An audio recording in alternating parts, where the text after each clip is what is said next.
Well, good morning, everyone. It's the fourth Friday of the month. It must be time for the digital learning webinar. We are so pleased that you're here today. As usual, we have some great presentations from across the system, our colleagues sharing with us some of the great things that they are doing, things that you too may be able to do on your campus. But I would like to start with a quick announcement before we get into the presentations. As many of you know, we have been working across the system to develop a faculty development workshop to help our faculty more easily move to the online environment as necessary.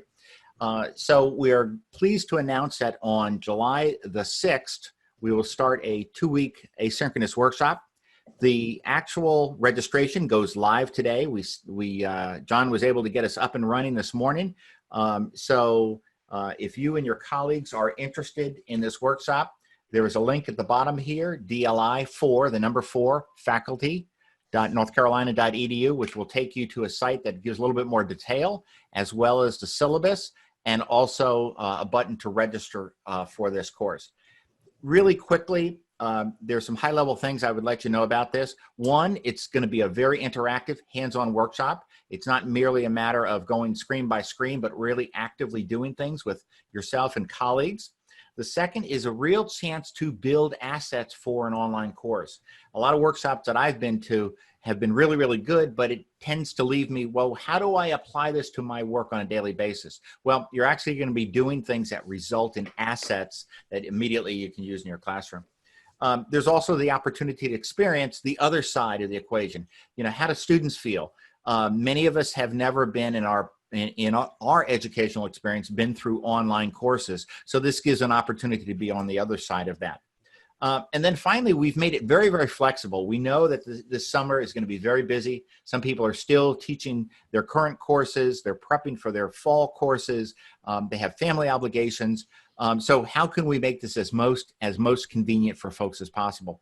So the majority of the program is asynchronous. If you want to work on it at 7 a.m. or 10 o'clock at night, that's up to you. But we have set it up that it's on a schedule whereby over the 2-week period, you're done. And that way we can have somewhat of a semblance of a cohort of faculty members going together. So you'll be able to collaborate in discussion boards and on activities, ask each other questions, as well as make it through the program in about 2 weeks' time. So those are the main things about the program. I would say that when you go to that site, DLI4faculty.northcarolina.edu, you'll be able to also download the complete syllabus for that, and I have that on the right side here, but on the left side, included in that is a course schedule and a pacing guide, which basically has about a half a module to a module a day over the 2 weeks. And then on the right-hand side, you'll see the assets that you're creating going throughout this. Again, you know, it's a matter of whether or not you want to spend just during the week, or you can do it on the weekends, but that's not built into this program. You don't have to work through the weekends on that. And this has been developed by our 4 faculty fellows, Ellen Pearson, Kate Saul, Ben Powell, as well as John Fauci, who's on the line, and then our colleagues at UNC TV. So I think you'll be really pleased with this, and I hope you'll spread the word and share this with all of your colleagues. We will more than likely be doing it another time during the summer and then again in the fall. The registration, as I said, opened today, and we've already gotten a number of folks, and it is capped. So I would suggest that you register soon for this. So thanks for that. So this morning, excuse me, I'm very pleased that we have 2 great presenters. First up will be Jonathan Wade at Western Carolina, and I have a mug with both the Western Carolina and the NC-A&T colors today to celebrate this. And John will be talking with us about their instantiation of Microsoft Teams. And then we'll have Connie Bishop coming in, talking about how in the nursing program at NC-A&T, they've developed more engaging activities using a product called Flipgrid. So with that, I'm going to turn it over to Jonathan. My name is Jonathan Wade. I'm a faculty development person at Western Carolina University, also the lead on our learning management system. So I kind of stand in the gap between IT and our faculty development center, a lot of the places where academics and cross with the work that we do in technology. And so I'm happy today to be talking to you about Teams. And you see up on your screen a way that you can join this presentation in yet another way. You will see the full screen here in just a second. But if you want to play with this Microsoft, other Microsoft tool that's a part of PowerPoint online, this is called live presentation mode, and you can join via your phone. And one cool really thing about it is you'll get my you'll get the captions on the bottom, and if you want to see them in another language, you can see how well the AI does translating them live by clicking and changing the language that you see. So here we go. I've been working with Microsoft Teams since it was introduced in 2017. When I came to Western Carolina University, Western Carolina is primarily a Microsoft school in that we don't have an official way to use the Google tools. So all of our collaboration is done within the Microsoft 365 system and with other approved tools. And so we don't do the shared Google Docs and the other things that some schools have the opportunity of doing.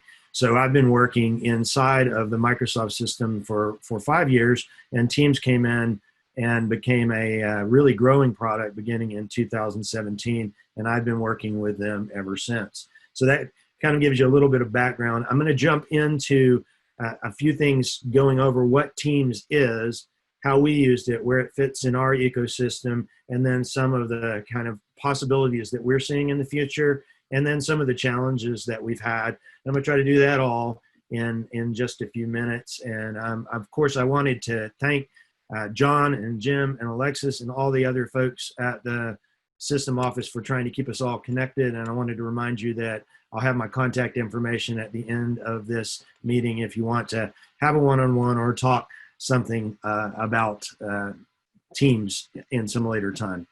So here we go.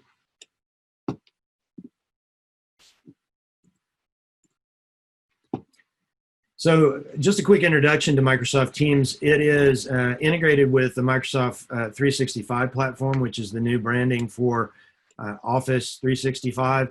Microsoft's seeing it as a collaborative platform where everything is coming together, and Teams is the interface or the holder for a lot of those collaborative activities. I can see a future, and I'm already working mostly in that space, where I open Teams. It's the first thing I do every day, and all of my documents are available that I've been working on in Word.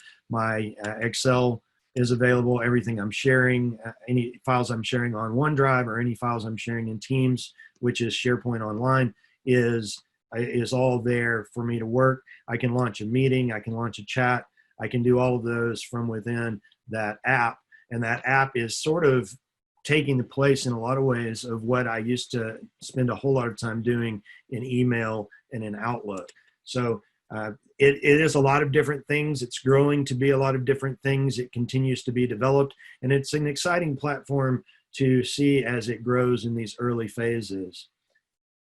There are apps available for iOS, for your iPhone and your iPads, also for Android devices, and there are apps available for Macs and PCs.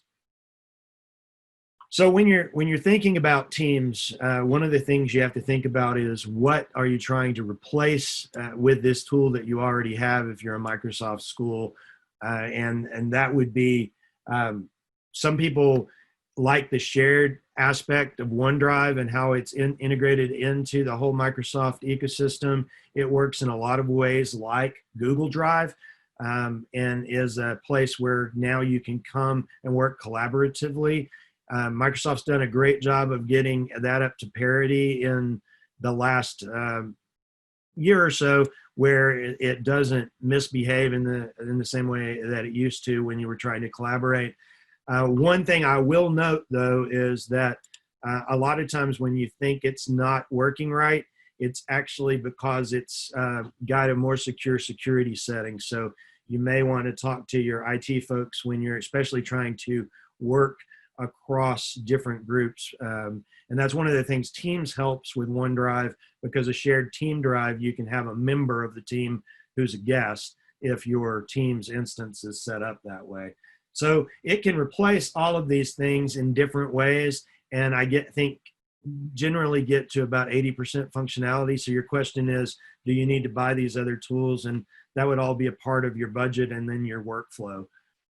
Where does it fall in your ecosystem? Is it a primary part, or are you also a Google school? And so you might be deciding that some of these tools are better for that and Teams is better for other things. So those are some questions that you have to ask yourself. And how are you going to use it? And who are you going to let use it? Guest policies and those other things are important.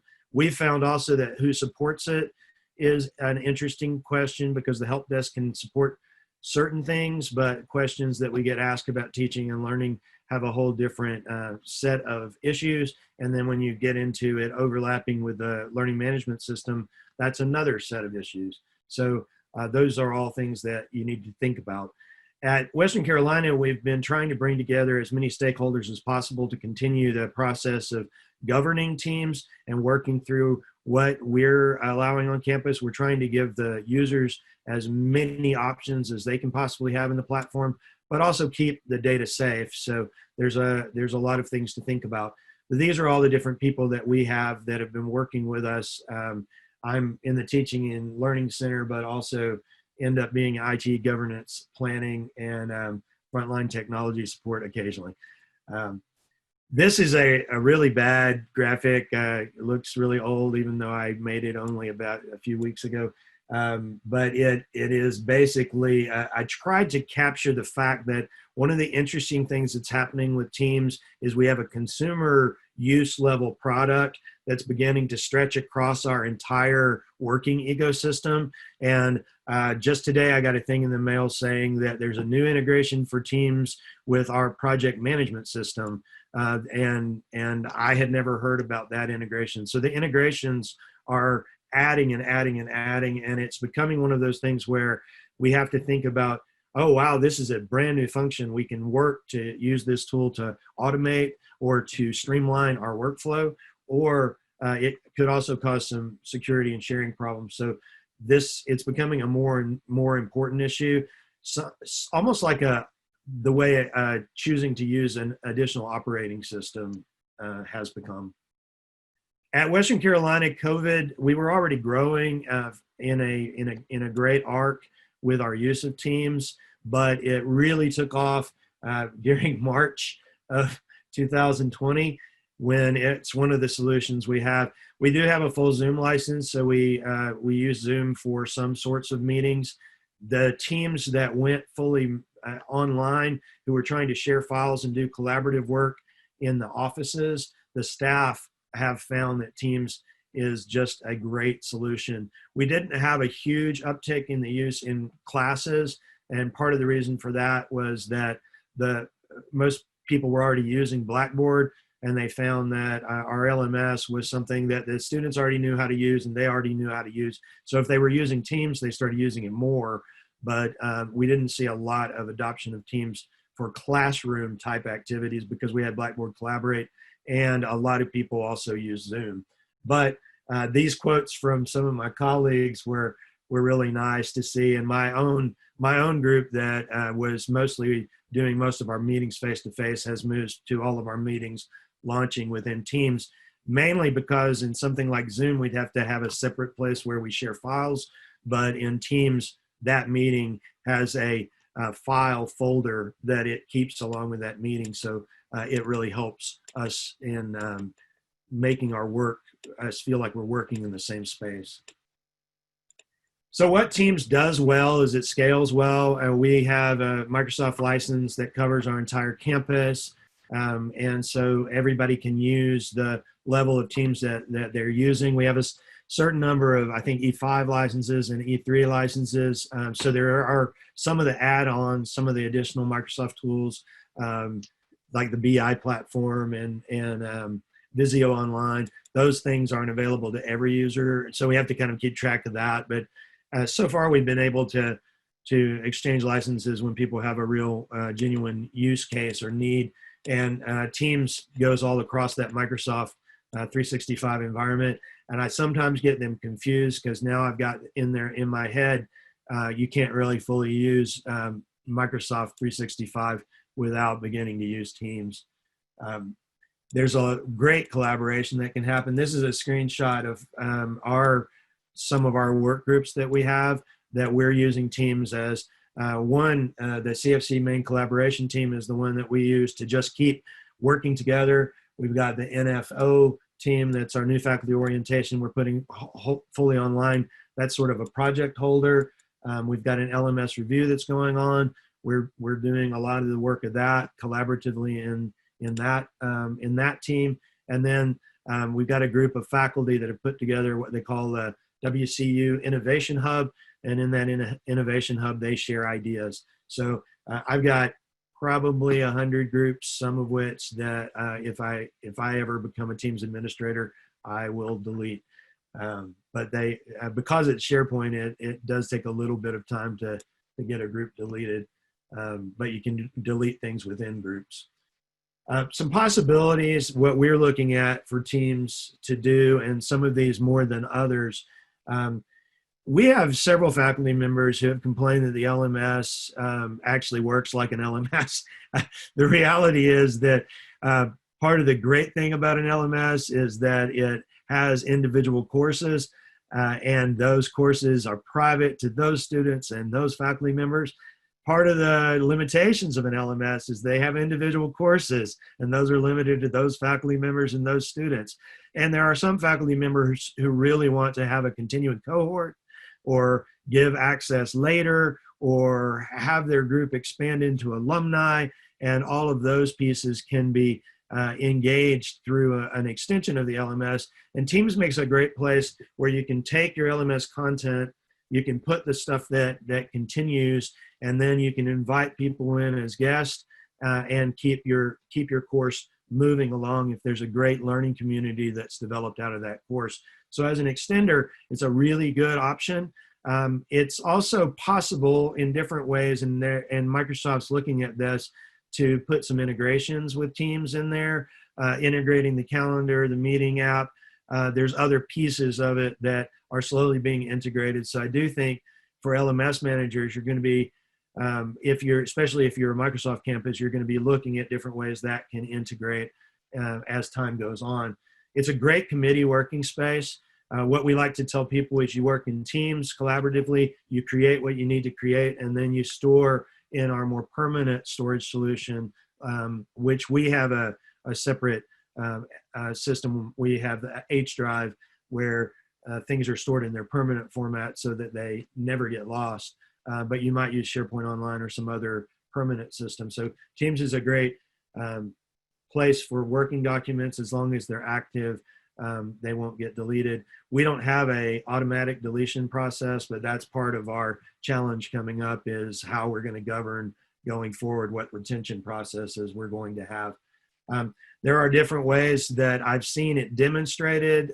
Teams allows a tab, an HTML tab, where you can have a link tab in your Teams that goes to a website, which could be an LMS, but it could also be a VR demonstration. If you're an Azure virtual computing group, there's a possibility, and I've seen demonstrations of computer science classes that run a virtual computer inside of a window, a tab in Teams.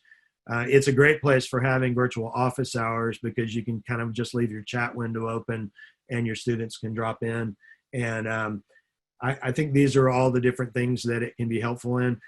We're already using it to manage projects. I'm pushing Microsoft to help us do some more task management that's more tightly tied in to Teams. So I'm hoping that's a feature they're going to be building out. But all in all, it's really helped our productivity. Some things as you're looking at Teams that you may want to think about are you going to use it as a replacement for something or as a substitute for something? And I think that's depending on which product you're looking at replacing or substituting. You need to make a pretty strong decision individually, and then as a school, it's probably better to try to come so that you have a portfolio of things that you support well, rather than just kind of let things metastasize. But in this case, for example, we stopped using Slack completely internally as a messaging board and a collaborative working platform because we were able to use Teams to cover almost everything that Slack did. And it's grown in the last year to be almost at feature parity with Slack. It's still the use is more secure and more tied into Microsoft SharePoint ways of doing identity management and that sort of thing. So some people find the workflow to be a little different and have to work through that. But I find it to be a very much on parity with Slack. There's some other pieces that you may decide, oh, well, we're not going to really use that. We didn't use some features until we went remote. And then we realized, oh, that's why it's in there. And then there's some other pieces that we keep pushing Microsoft to say, well, you should add this, or maybe you should think about this.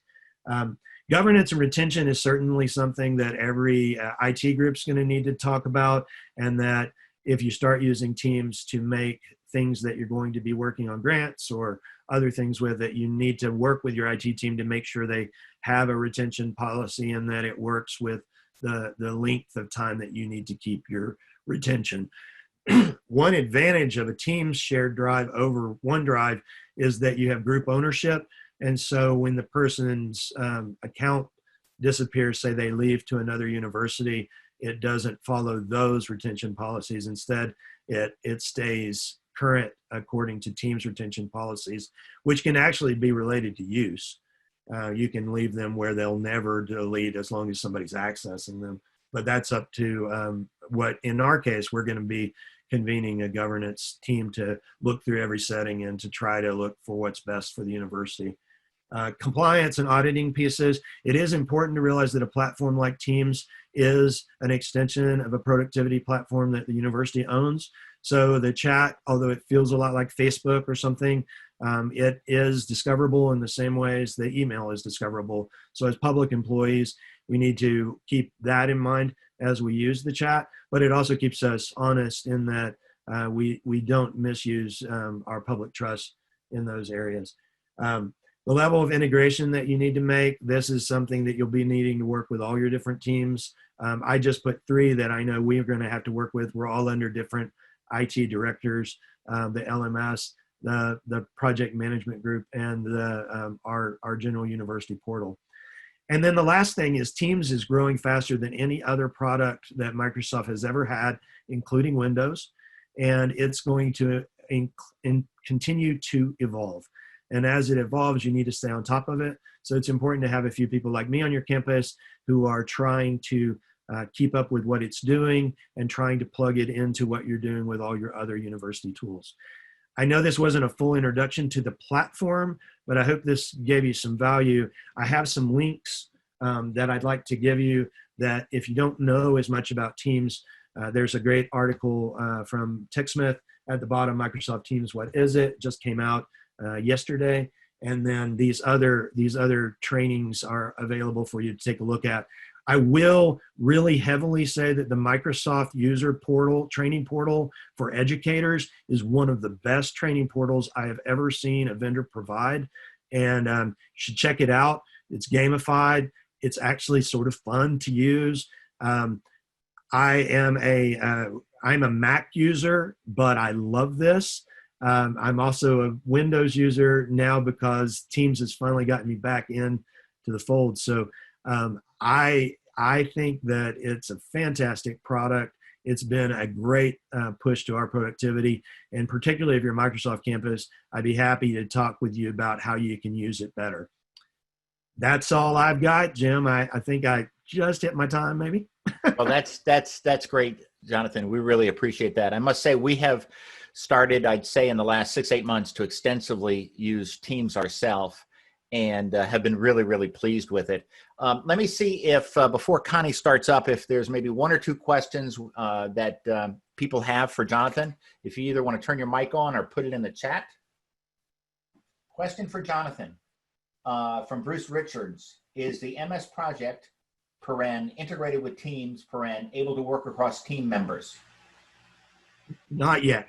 I think there is. If you buy the full the online project, there are ways to get it to connect with Planner inside of Teams. But as far as if you don't have a full Microsoft project with each team member. We don't have like a Project Lite that's available as a part of the Gotcha. licenses. And just a comment from Wendy Creasley, we have added the MS Teams option to Canvas, and it is great. I will say this, or one quick question before we move to Connie. So I know that in Teams, in the team sites, each of those team sites and folders has their own email address that you can use. Since people are so used to using email, and people will continue to use email, a lot of folks now are, I hear, and I want to know your opinion, are copying, putting in the CC line, that team site, so they have an ongoing record as opposed to having to find it through their email. It's everything, the docs, the messages, etc., are there. Is that something that you found useful? Oh yeah, and I think when you're working collaboratively with people, if you put that in as a kind of a fake contact in your Outlook, if you're still kind of an Outlook user, you can slam that stuff into a common team, and it can be a great way to get things collaboratively to the group as quickly as possible. Wonderful. Okay. Well, we've got a bunch of other questions. We'll save that to after we talk with Connie. Dr. Bishop, I'd like to turn it over to you and talk about Flipgrid. Okay. We are going to use this technology. I'm going to share screen. Can I ask for assistance, because I'm going to do a few thumbs up, thumbs down experiences here to get kind of a sense of where people are at. So again, I appreciate you inviting me. I hope your week's been going well.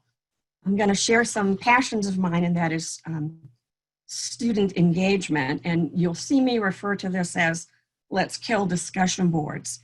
So before we get started, I'd like you to type in the chat box one thing you like about discussion boards, just one thing.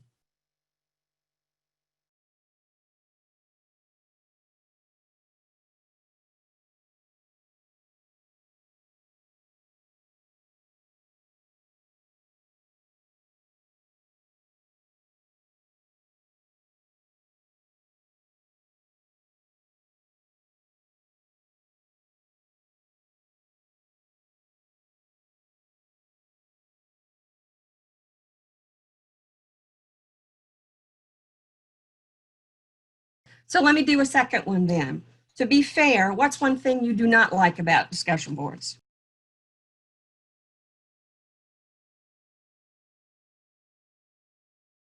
They get old, overused, seems Okay. forced. Okay. I can't see my students. No plagiarism check.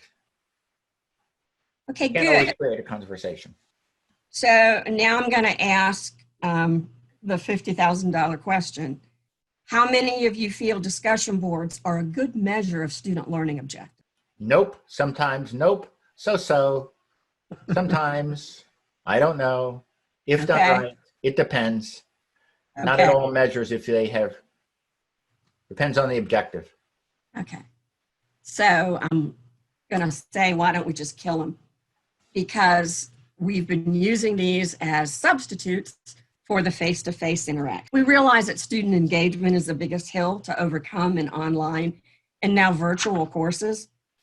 And the issue of creating community now is critical. So the other piece I enjoy about Flipgrid is doing this COVID experience. We are all on cognitive overload, not just the students, but ourselves. And so my choice of using Flipgrid 2 years ago was self-defense.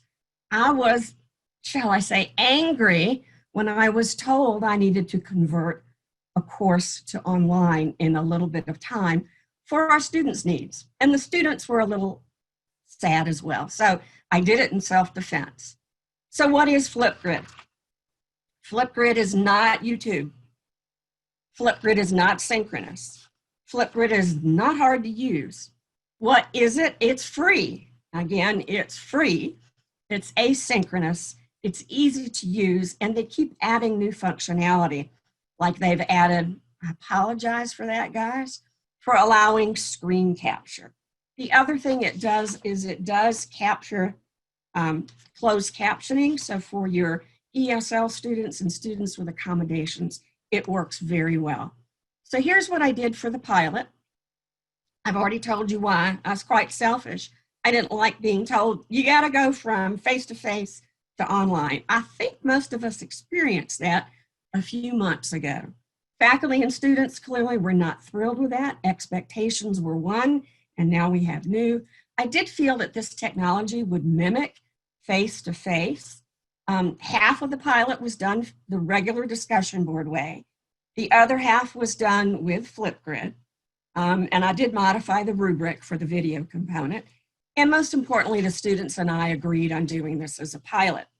And our agreement was we would have a shared goal and preserve the sense of community. My question was Flipgrid going to meet this need? And I'm talking about things like we're looking at now: eye contact, tone of voice, body language. Would this be able to capture that fully? So from the faculty perspective, creating Flipgrid was very easy to do. Your course name was the same thing as a Flipgrid grid. You just took your topics from your standard discussion board, cut and paste those and drop it right into what Flipgrid calls topics. You can configure Flipgrid, which I'll talk about in a minute, and they highly encourage the instructor, the faculty, to record introductions. For the students, you probably can guess, I didn't have to orient them, tell them how to use it, nothing. I just put out the URL, they went for it, and they followed it just like they would a regular discussion board. So they were using the video discussion board just like they would anything else. The other thing that Flipgrid does offer is I can do written feedback by email to them, or I can actually video my feedback to them. I would caution you as educators, do not let your students link to this application with their social media accounts. And I say that as a nursing educator because it is a professional issue for us around how nurses use social media. You can choose to moderate videos, and I did trust the students.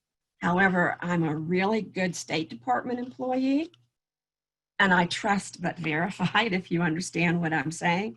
So I chose for 2 weeks to listen and watch every single video and to reply to every single initial video post by the students. And that helped me feel better. No one today, I'm going to knock on wood, has violated our social media rules that we have for the School of Nursing and the university. So let me tell you a little bit about results. You can see the traditional Flipgrid on one side, and let me tell you about the results. So there were 6 discussion boards, 3 were regular, 3 were Flipgrid. So in those 3 topics, I had 181 total videos on 3 topics. I had over 1,300 video views. So even though a student may not have commented on another student's video, they were watching them. So, and I'm getting these statistics straight out of Flipgrid. That meant there were 62 hours of student engagement on 3 topics, which averaged to about 2.6 hours per student. And so the comments that I heard in the evaluations were, I enjoy Flipgrid. For some reason, it's easier for me to talk than it is to write. I was terrified of when Flipgrid came on, but now I miss it.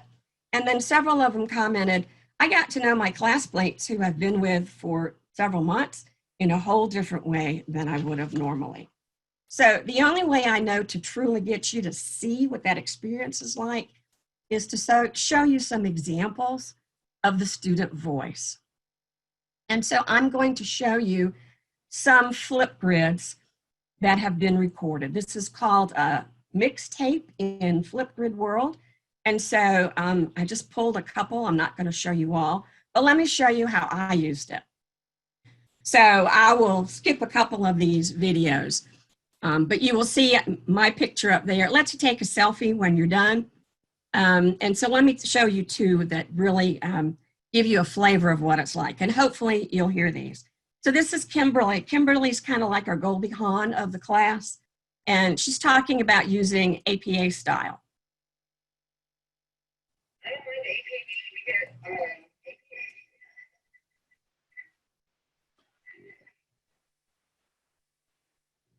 So were you able to hear her? Not really, but we could see the subtitles. Okay, so you can see the background here. It's colorful. She's laughing, she's having a good time. I would never get to see that robustness if it was in writing. And then the last one I'm going to share is Ben, and I think you'll see, hopefully from his selfie, why I'm showing you this one.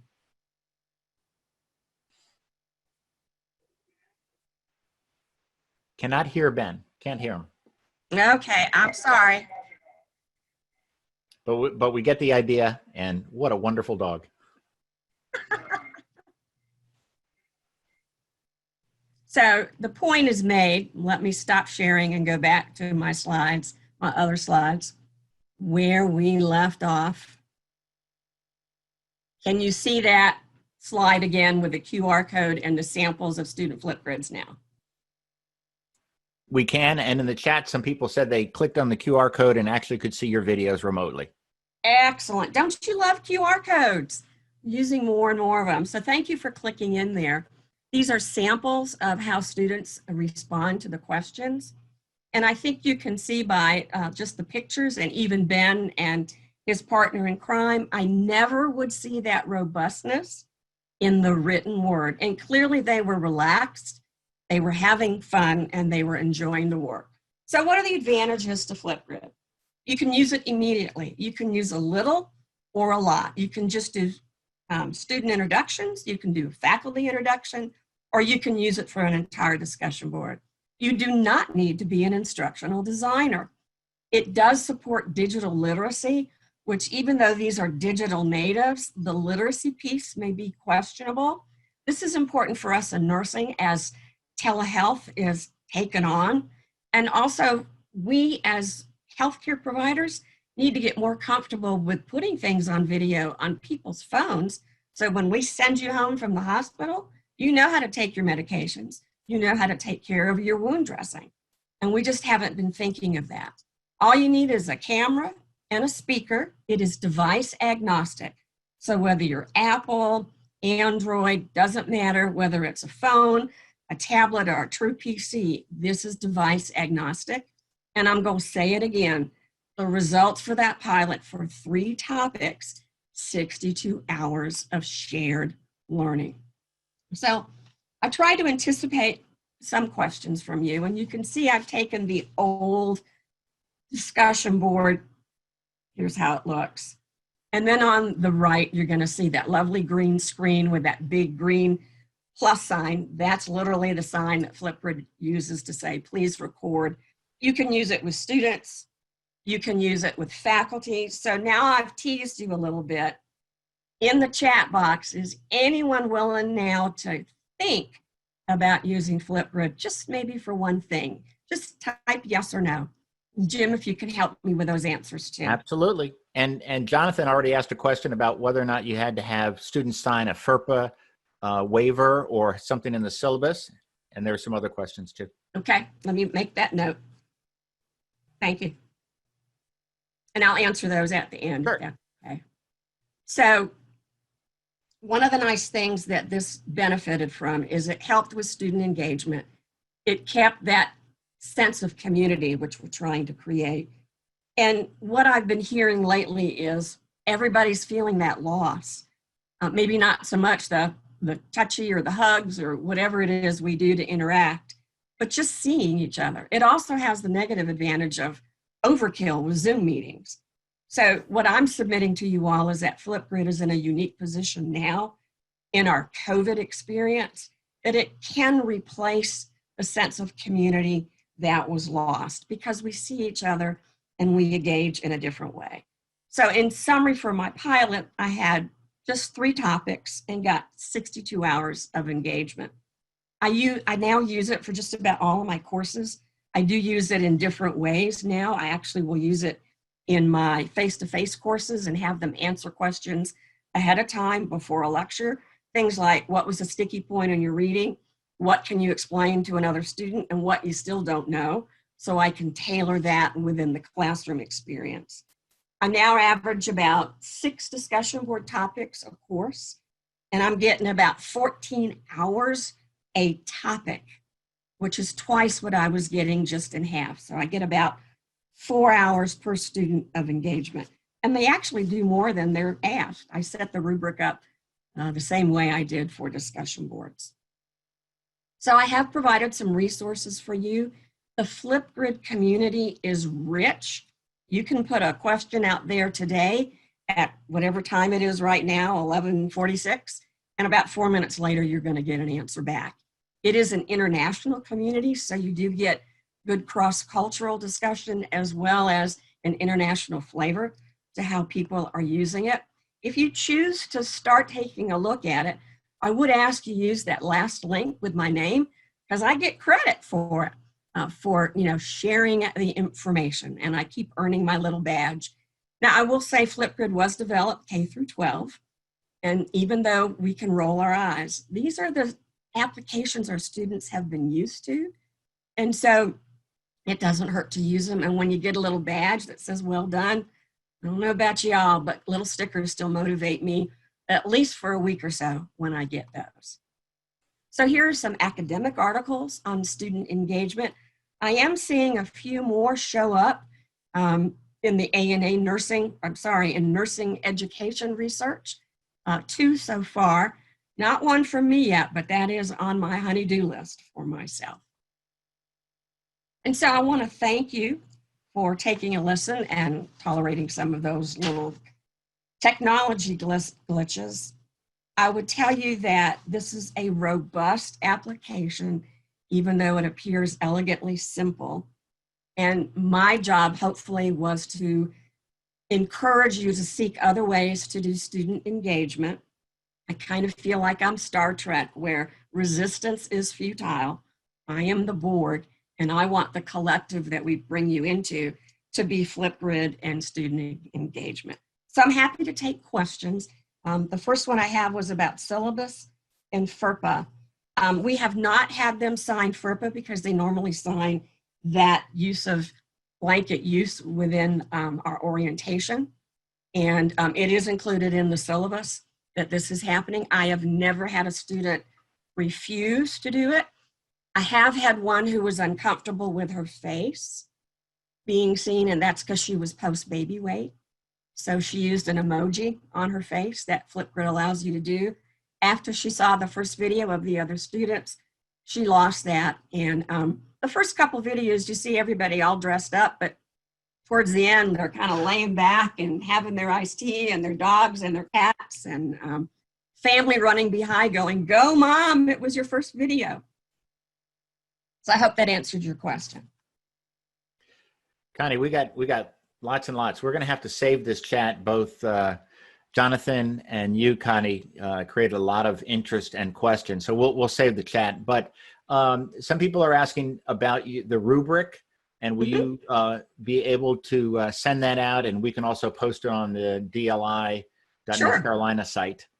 Absolutely. And you can also email me at my email address, and I'll send and link you with anything that I have. Very good. Does anyone want to come off mute and ask a question? We'll allow that too.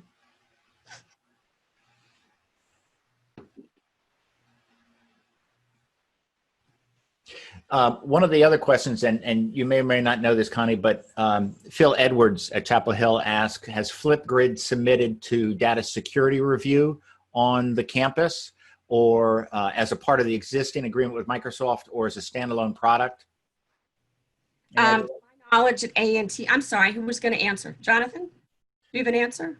I heard somebody. Well, I was going to say that we just went through that process and are finishing up our faculty guidance on that. Flipgrid is a separate company, but it was taken in by Microsoft. Right now, though, the Microsoft privacy policies and the Flipgrid policies have not come together.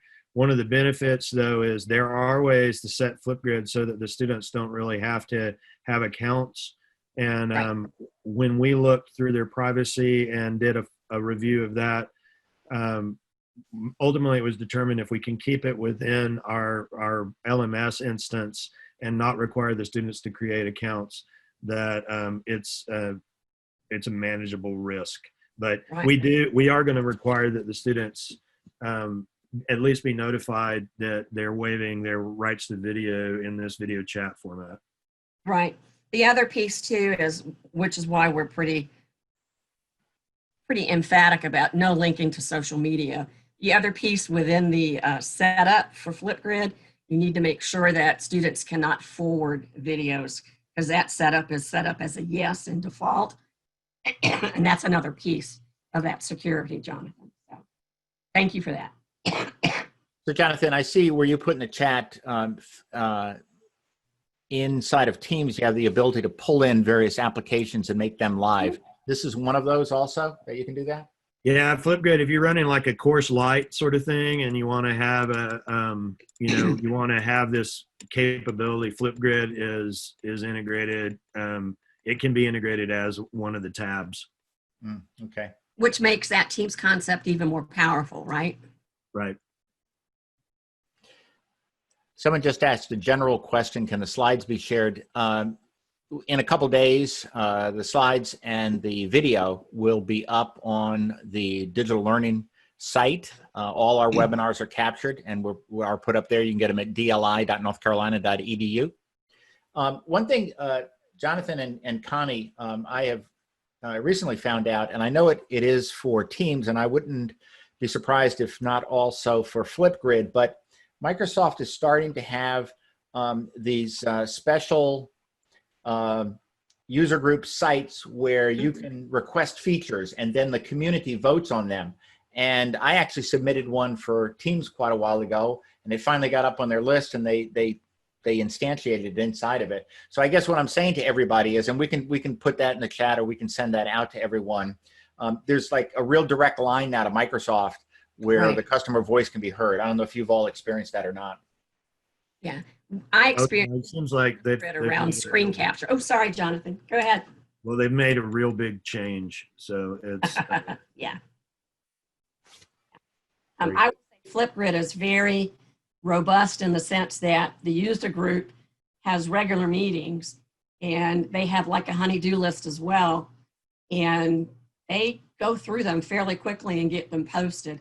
I will say that it's been even more responsive now that Microsoft has essentially taken them over, bought them, whatever. Right. And it's good to see. I know, I think that with a number of the products they've purchased in the last couple of years, they tend to leave them alone because, you know, people like them because of what they're doing, and they don't try to Microsoft-tize them other than allowing some integration. But most of those teams are like, okay, you're doing a good job, go do that. So that's good to see. Okay. Right. Well, Jonathan, Connie, anything else to say before we go through our concluding remarks? We'll save the chat. And this, both of you, thank you so much. This was really great. Thanks, everybody. Thank you.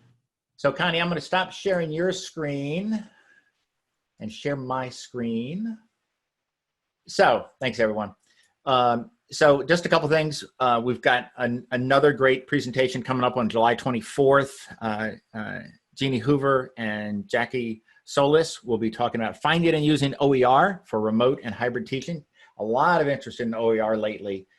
So I think you'll want to join us with that. We also are working on another presentation for that one there. And as I said before, registration opened today for the Faculty Development Workshop. Someone sent me a message earlier on the chat saying that they've been put on the waiting list. That means, you know, our 100 slots have already filled up, but we'll really quickly at opening up another section or figuring out how we can support more folks. So I would encourage you to spread the word and to, if you're interested in the workshop, go ahead and sign up today, at least get on the waiting list. And as always, this presentation will be put up on the digital learning site, dli.northcarolina.edu. And then finally, if you all are interested in doing any presentations, sharing the great work that you're doing at your university with the broader DLI community, please reach out to either me or John, and we'll get you set up for that. We'll probably have some other additional special webinars going forward in addition to our fourth Friday of the month. There's lots and lots happening because of COVID. One of our other teams within academic affairs is working on 10 course enhancements, basically digital assets for the 10 most popular courses across the UNC system, things like calculus and anatomy and physiology, organic chemistry, accounting, and helping our colleagues as they move their courses online. What are the assets I can grab to help make it a better experience as opposed to just using video conferencing for my, my classes? So we'll have some announcements about that, but that's going live next week, these 10 course enhancements. So we'll probably do some more special webinars. In the meantime, we really hope that you and your families and your colleagues are safe. And this is a very stressful time, but you know, we're all in this together. So we appreciate everyone's support and everybody attending the webinar. And so with that, we'll conclude and thank you. Thank you again, Jonathan. Thank you, Connie. This was great. And we look forward to seeing you all in July. Thank you. Bye, everyone. Thanks.